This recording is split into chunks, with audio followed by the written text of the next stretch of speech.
నమస్కారం. బీబీ నగర్ మాజీ ఉప సర్పంచ్ దస్తగిరిని. బీబీ నగర్ పట్టణ ప్రజలకు మరియు పరిసర ప్రాంత ప్రజలకు నా యొక్క ముఖ్య మనవి ఏంటంటే, ఈ ప్లాస్టిక్ వలన అనేక ఇబ్బందులు అవుతున్నాయి. బీబీ నగర్ పట్టణంలో కానీ వేరే ఇతరత్ర హోటల్లో కానీ ప్లాస్టిక్ వాడకాన్ని నిషేధించాలని నా యొక్క మనవి. ఎవరు అన్యతా భావించకుండా ప్రకృతిని ఆస్వాదిద్దాం, ప్లాస్టిక్ని నిర్మూలిద్దాం. స్వచ్ఛందంగా అందరూ ముందుకొచ్చి దీనికి ఈ ప్లాస్టిక్ను నిర్మూలిస్తే చాలా బాగుంటుంది.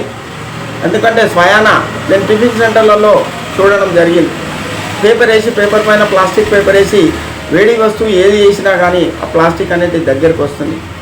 దానివల్ల వివిధ మాధ్యమాల వల్ల మనం చూస్తున్నాం క్యాన్సర్ ఏ విధంగా వస్తుంది, దేనివల్ల వస్తుంది అనేది మనం ప్రతి క్యాన్సర్ డాక్టర్లు కానీ చాలామంది అనేక డాక్టర్లు ఇంటర్నేషనల్ నేషనల్ డాక్టర్లు కూడా ఈ క్యాన్సర్ వలన వచ్చే ఏ విధంగా వస్తుందనే దాని గురించి క్లుప్తంగా చూస్తూ ఉన్నాం మనం.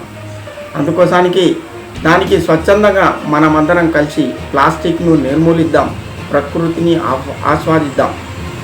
ఒకటి నా ముఖ్య మనవి ఏమనగా, ఎవరు ఏ టిఫిన్ సెంటర్లలో కానీ ఏ హోటల్లో కానీ ఏ చిరు వ్యాపారులు కానీ పెద్ద వ్యాపారులు కానీ అన్యతా భావించొద్దు. కాకుంటే ఇప్పుడు ప్లాస్టిక్ వాడకాన్ని వదిలిపెట్టి అరిటాకులు వాడతారా, మోదిగాకులు వాడతారా? మా చిన్నతనంలో మోదిగాకులలో కట్టించేది. అక్కడ అదొకటి ఆరోగ్యానికి చాలా బాగుండేది. క్యాన్సర్ మహమ్మారి చాలా విపరీతంగా అయిపోయింది. రానున్న రోజుల్లో 2030 వరకు ప్రతి ఇంట్లో క్యాన్సర్ వ్యాధిన పడిన ఒక వ్యాధిగ్రస్తుడు ఉంటాడని ఒక డాక్టర్ కూడా చెప్పడం ఈ మధ్యనే విన్నాం.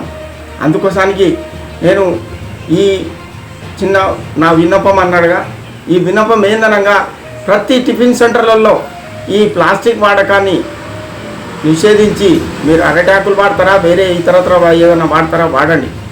ఎట్లయినా ఇవి వాడినప్పుడు కొద్దిగా ఖర్చు అవుతుండొచ్చు, కాకుంటే ఒక 5 రూపాయలు అనేది పెంచండి. దానివల్ల నష్టం ఏం లేదు. కానీ ఆరోగ్యాన్ని కాపాడుకోవాలి. మనం ఆరోగ్యాన్ని కాపాడుకున్నప్పుడే మనం అందరం బాగుంటాం. మెయిన్గా ముఖ్యంగా ఏంటంటే, టిఫిన్ సెంటర్లలో ఉన్న యజమానులకు నా యొక్క ముఖ్య విన్నపం, మీరు అన్యతా భావించొద్దు. ఎందుకంటే ఈ ప్లాస్టిక్ వల్ల మాకు వచ్చేదే 30 రూపాయల టిఫిన్ పోయినా ఇంకా ఇది అంటుండే ఎందుకు అనేది అనుకోవద్దు. ఎందుకంటే ప్రజల ఆరోగ్యం చూడాలి. మీరు బాగుంటే మేము బాగుంటాం, మేము బాగుంటే మనం అందరం బాగుంటాం. అందుకోసానికి నా చిన్న విన్నపంతో మీకు ఒక సందేశాన్ని ఇస్తున్నా. ఈ సందేశాన్ని మీరు అమలు చేస్తారని నా యొక్క ముఖ్య మనవి. మరొకసారి ప్లాస్టిక్ను నిషేధిద్దాం, ప్రకృతిని ఆస్వాదిద్దాం. మీరు ముఖ్యంగా ప్రజలలో ఈ చైతన్యం వచ్చినప్పుడే ఈ క్యాన్సర్ను అరికట్టగలం. మీరు అమలు చేస్తారని నా యొక్క ముఖ్య మనవి. మరొకసారి ప్లాస్టిక్ను నిషేధిద్దాం, ప్రకృతిని ఆస్వాదిద్దాం. మీరు ముఖ్యంగా ప్రజలలో ఈ చైతన్యం వచ్చినప్పుడే ఇది జరుగుతుంది. అందుకోసానికి అందరూ ఒక్కసారి గమనించి స్వచ్ఛందంగా ముందుకు రావాలని నా యొక్క మనవి చేసుకుంటూ సెలవు తీసుకుంటున్నాను.